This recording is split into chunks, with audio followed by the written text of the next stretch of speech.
বন্ধুরা, আমাদের পূর্ব বর্ধমান জেলার নিগন, ভাতার, কৈচোর এই এলাকায় যে মুন্ডা তৈরি হয়, এগুলো ছানার মুন্ডা। পিওর ছানা, কোনো ভেজাল থাকে না, খেতেও খুব সুস্বাদু। আমি দেখাচ্ছি আপনাদের ছানার মুন্ডা কী করে তৈরি হয়। এগুলোর দাম এখন প্রায় 10 টাকা করে আপনার পিস।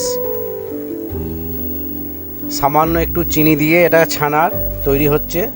ছানার মুন্ডা বিখ্যাত, খুব নামডাকের মুন্ডা এগুলো।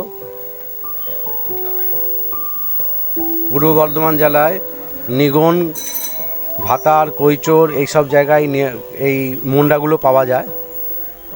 যারা খাননি একবার খেয়ে দেখবেন, খুব সুস্বাদু এবং নরম।